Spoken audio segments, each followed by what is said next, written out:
Hello everyone, and as that live action footage of Leela trying to get a grip of Stockfish tactics fades away, welcome to this game, which is in our Great Engine Game series. I'm Grandmaster Matthew Sadler, and we're taking a look at the stunning game 23 between Leela-Zero white and Stockfish as black. Quite amazing defensive performance from Stockfish. Let's have a look how it went. So I think that the stem game for this opening was the game Short against Arneson from Reykjavik in 1987, which actually features in Nigel Short's book, which is entitled Winning. And well, I think there's I'm not sure whether there's going to be any sequels, you know, drawing or losing. I think this one was based around his tournament victories in closed events. I think he was going to do one on open events as well. Pretty interesting book. Just gets across very well that you don't always play every single game well in a tournament. You play some well, some others, and the best tournaments are often those where you survive your worst games. Yeah, I think that would have been useful to sort of have read this book when I was, yeah, you know, sort of growing as a professional player. I think it would have given you some good insights. But castles, and now knight takes d4 played, and this is a big moment in the game. Leela played rook takes d4, and Stockfish played bishop takes d4. Rook takes d4 was also Dragon's choice as well in my engine games. I mean, just looking at this position just to start with, I mean, Nigel makes the point that, well, he says that he's always believed that if white gets in g4 to g5, just like that for free, gaining the space on the king side, then white is just a lot better. And, well, I think, you know, that conviction that he's held for many years is actually, you know, borne out by engine games.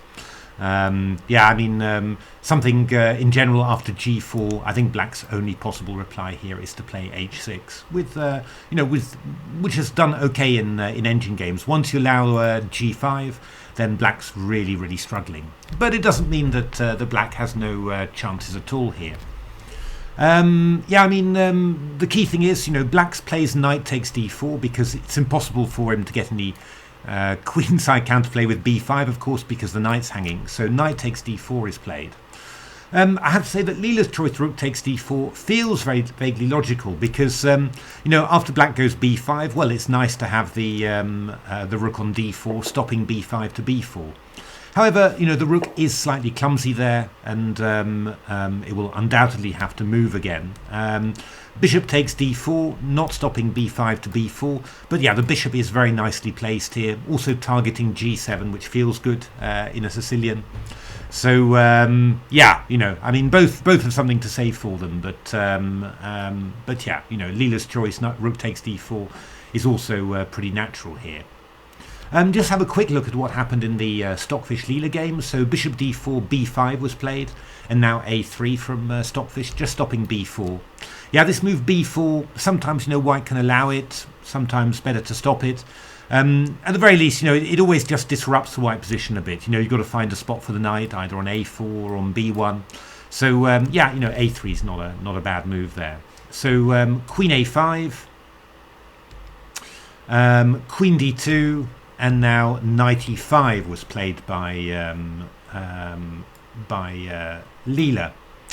And king b1, oh sorry, rook h3, rook b8, king b1, getting all those moves in.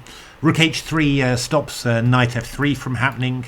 And, you know, this rook's a very nice sweeper along the third rank. I mean, I lost count of the number of times that we are seeing engines putting the, you know, the rook on the third rank. I mentioned it in Silicon Road Chess Improvement that, you know, you saw a lot of engine games like that. It's a well-known maneuver, of course, but it is quite striking how often engines do it. And king b1 just putting the king safe, and now knight c6 from Leela, just trying to chase that bishop away from this diagonal. But Stockfish is having none of it and played the move bishop f6. Very nice idea. The idea that if you take like this, I've just got rook g3 check, king h8, queen h6, hitting here and here. And it looks just for a moment as if black can play queen d8 and cover everything. And I have to say I was looking for mate, maybe something with e5 and bishop d3 and queen h7 or something. But it's not that dramatic. You just play the move rook takes d6, which is kind of killing. Obviously, if you play queen d6, I've got queen f6. And if queen e7, we're just going to grab a piece and then threaten something like rook c7 afterwards. So,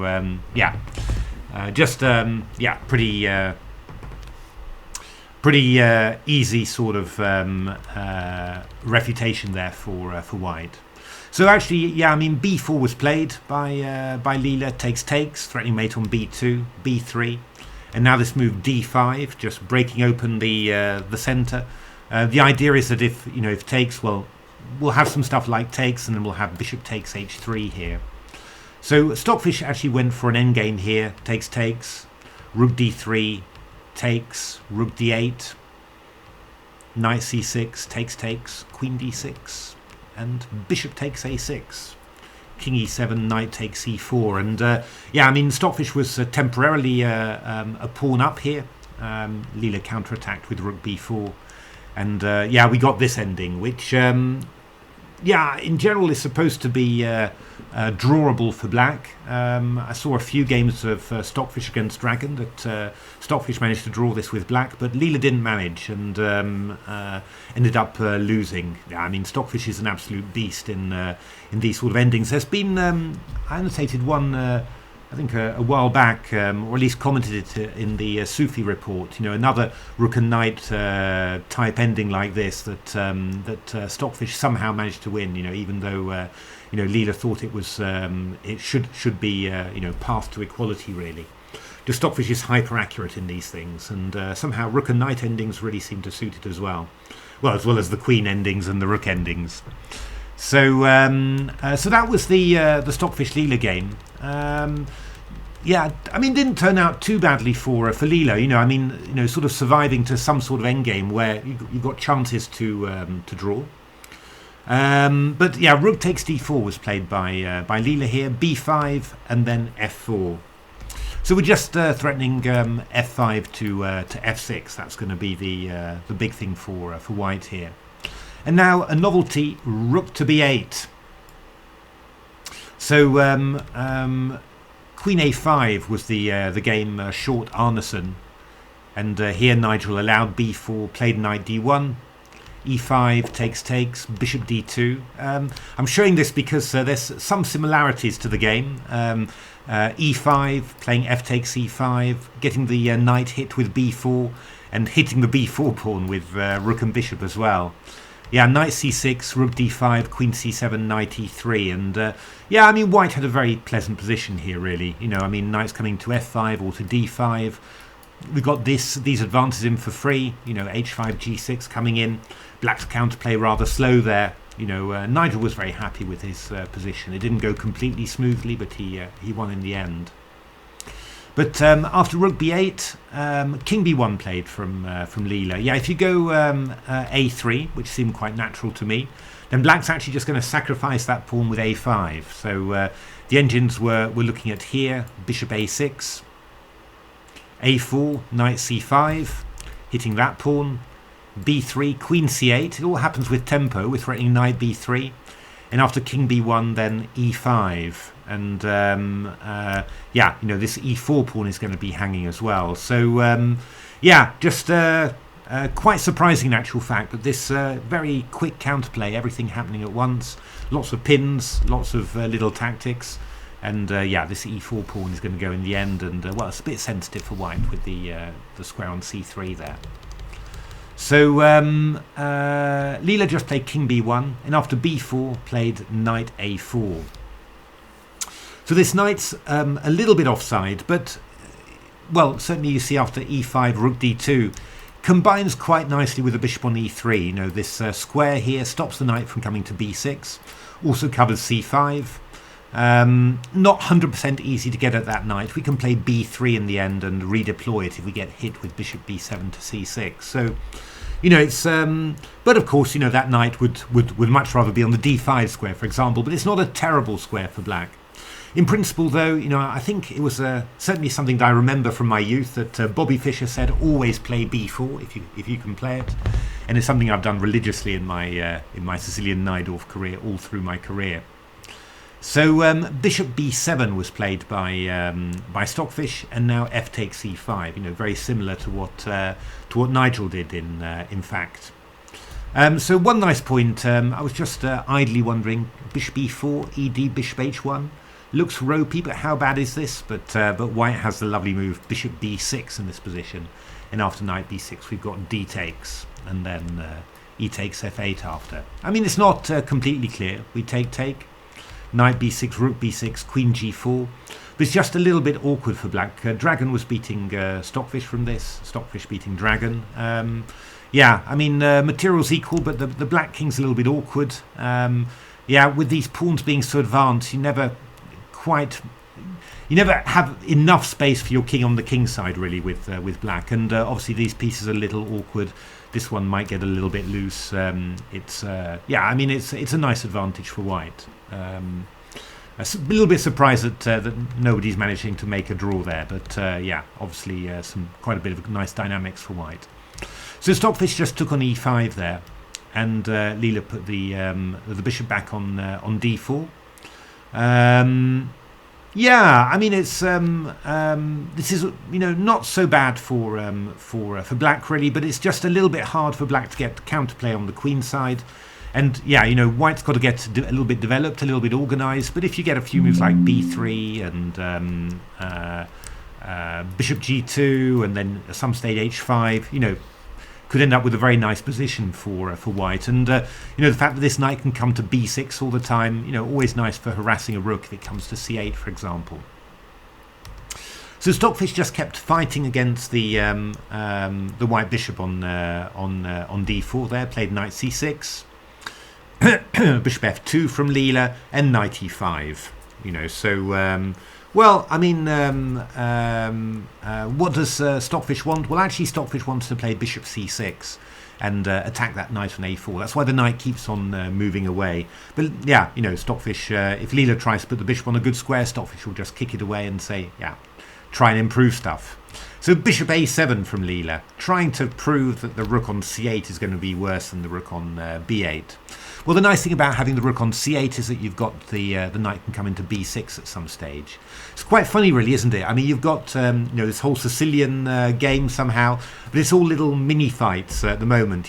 This knight against this bishop, then this bishop against this rook. It's yeah, it's a little bit as if the position's on pause. The position as a whole, and some minor pieces are just having a little bit of a personal spat on the football field.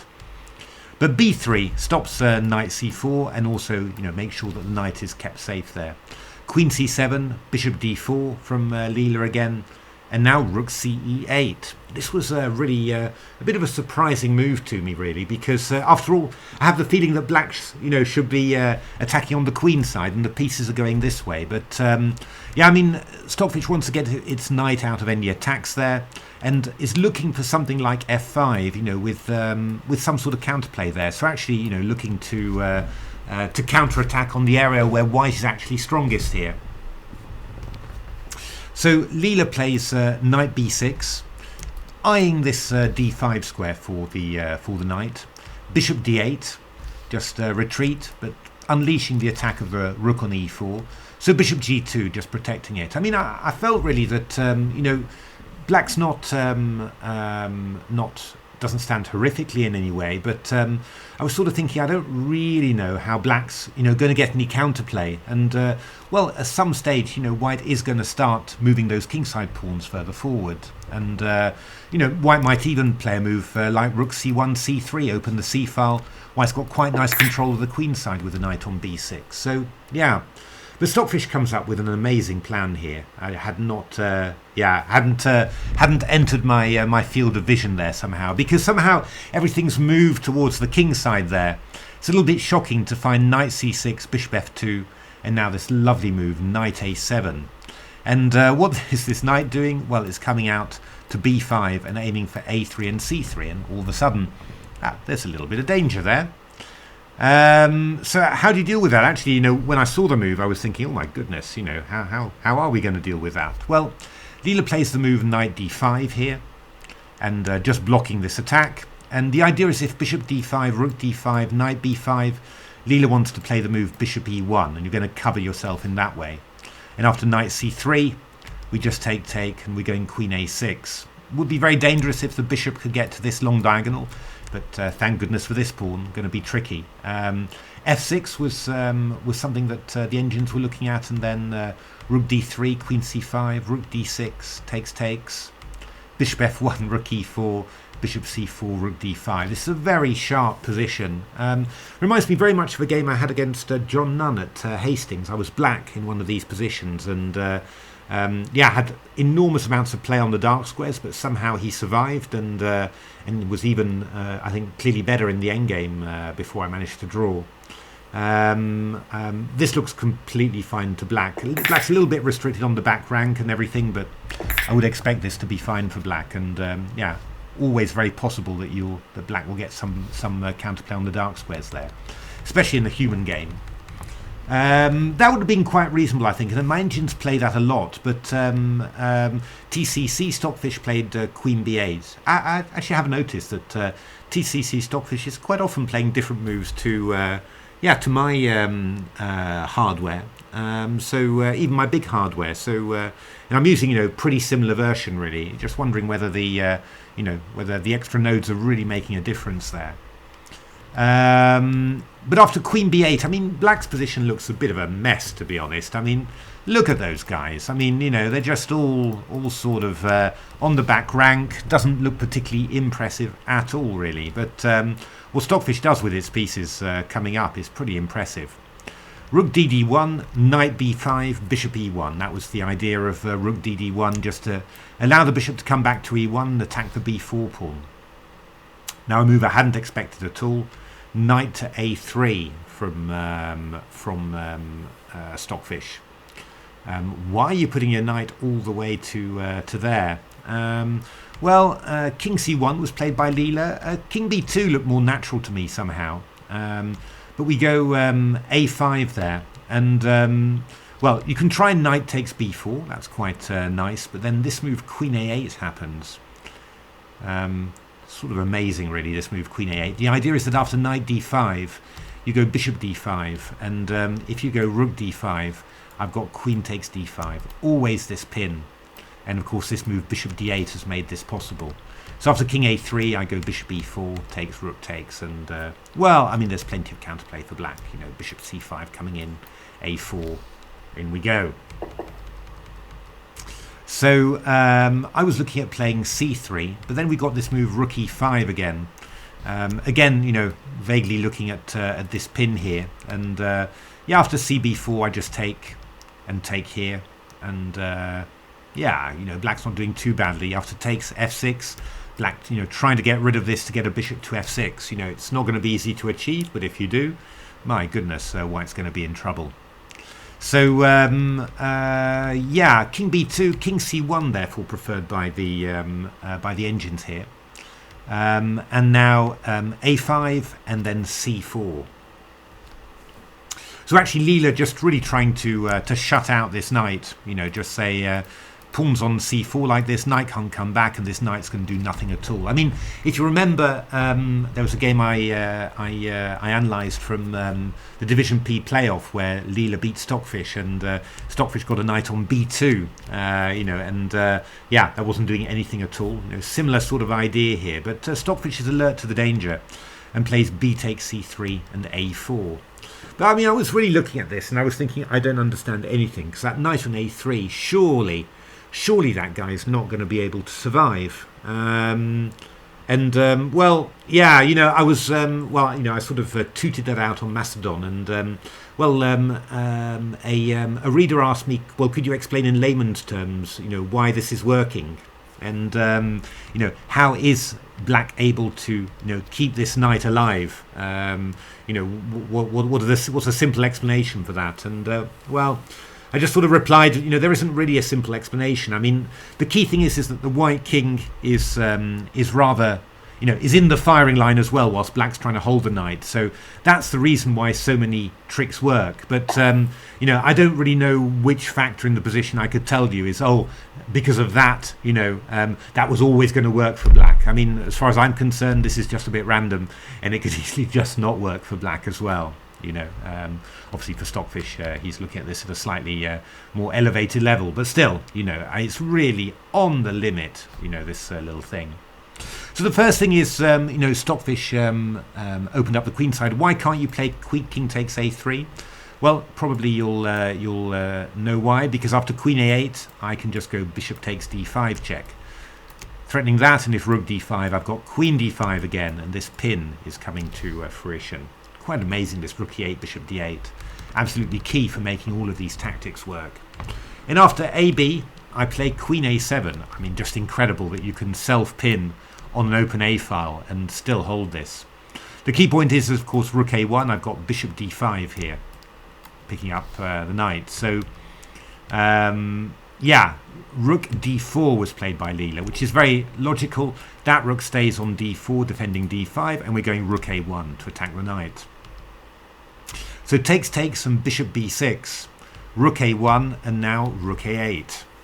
So, I mean, it still looks completely, utterly fraught somehow, but there are some problems for getting hold of this knight, because if bishop b4, whilst amongst other things, I've got knight c4, and the rook on a1 isn't defended.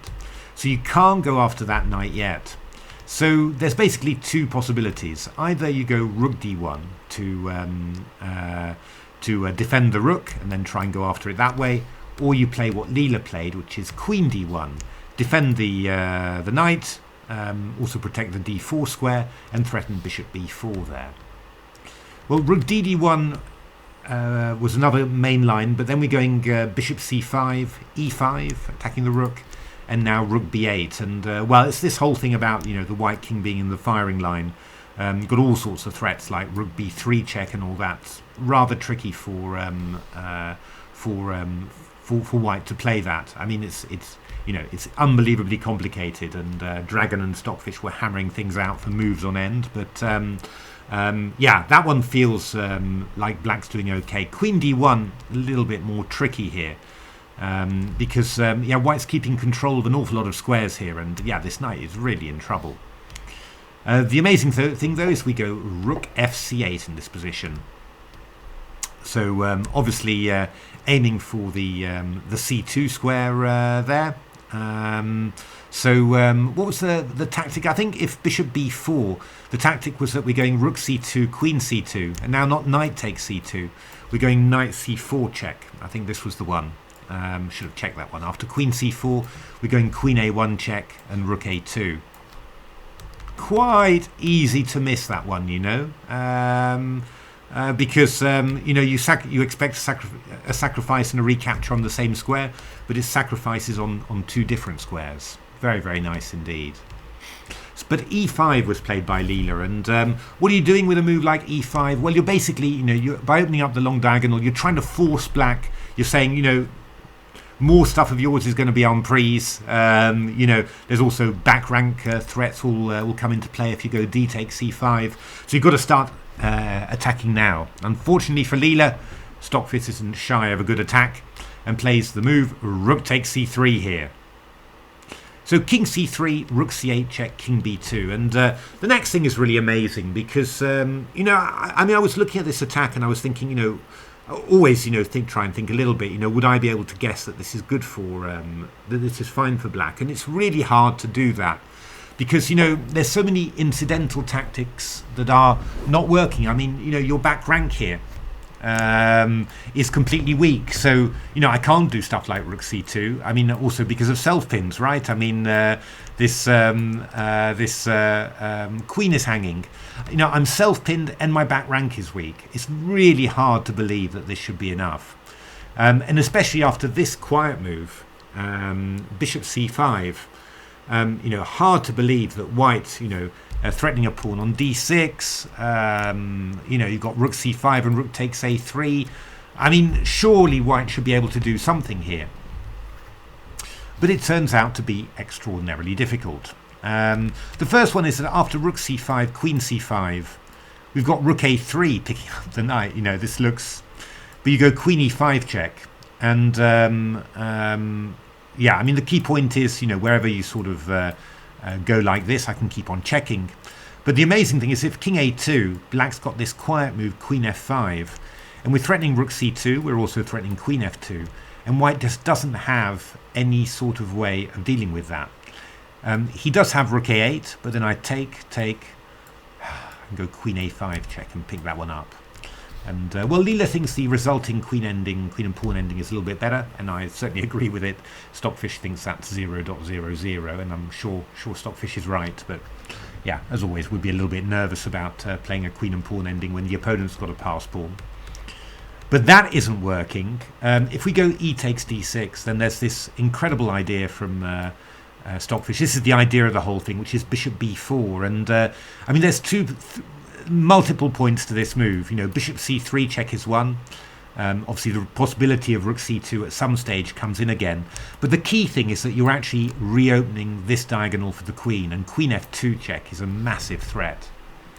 An amazing multi-purpose move, but that you can play, you know, this little quiet little maneuver, bishop c5, and then afterwards bishop b4. You know, e takes d6, bishop b4 is simply amazing. I mean, yeah.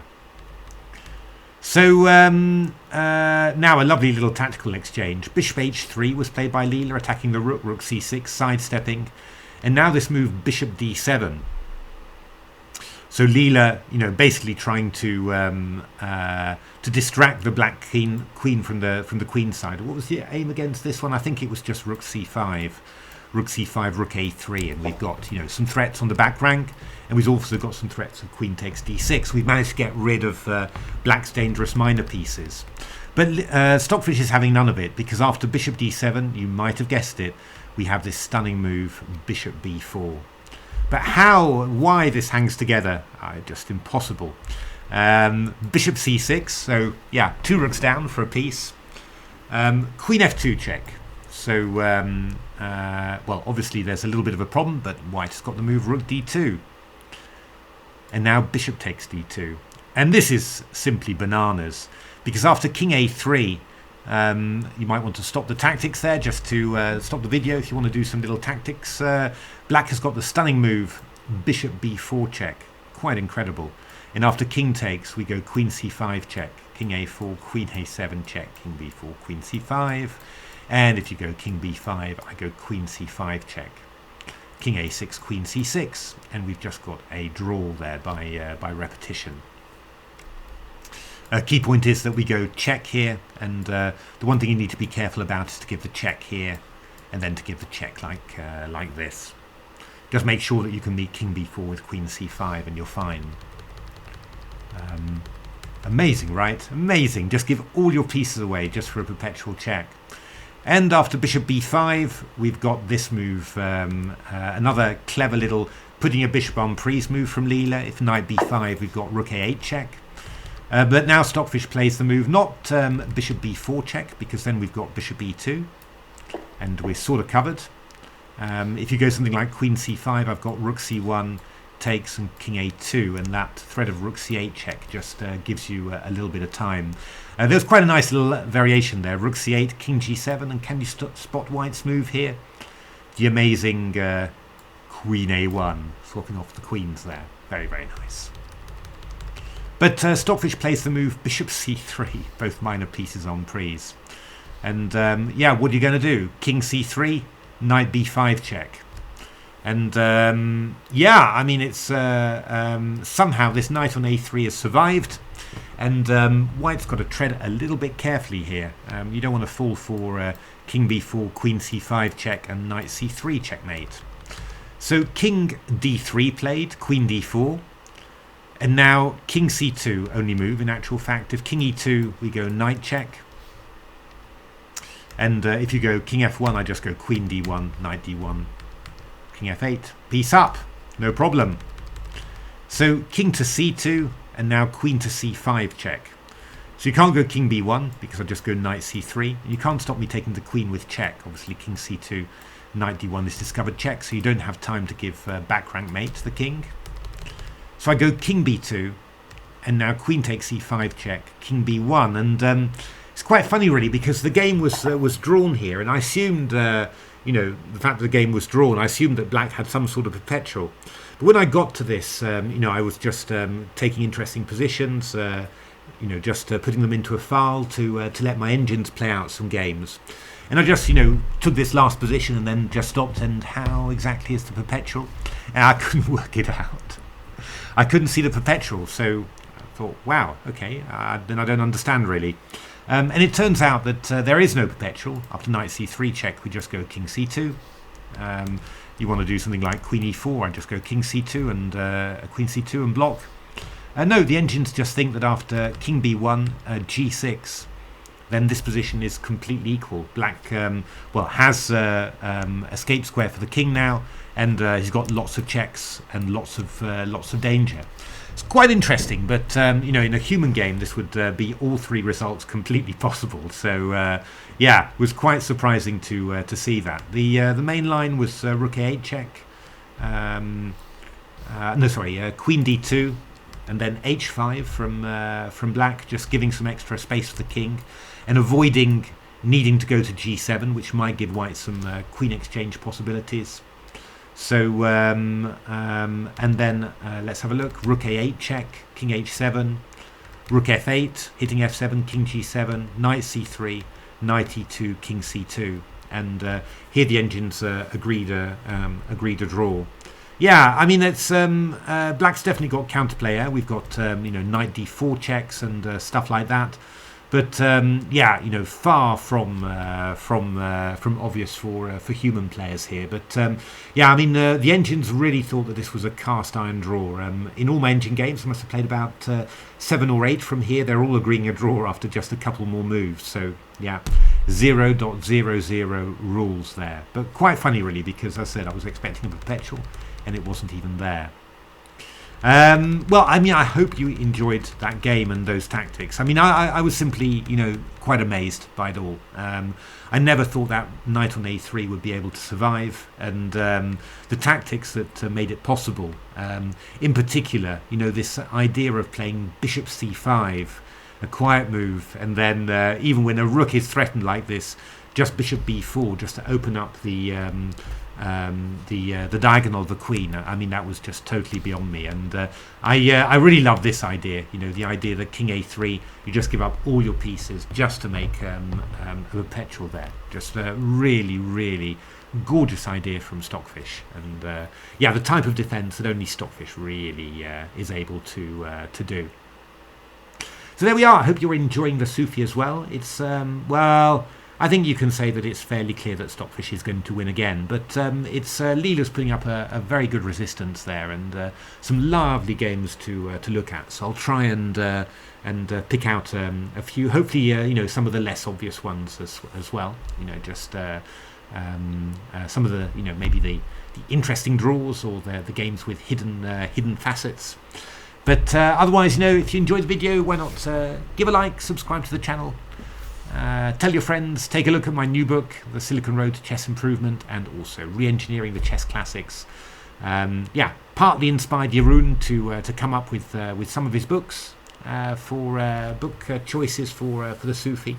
So do take a look at that. I do think it's an absolutely lovely book. It's uniting my big enthusiasms, classic games and engines. But otherwise, you know, thanks very much for watching. Thanks for all the comments. Keep them coming. And hope to see you for the next videos. Thanks for watching.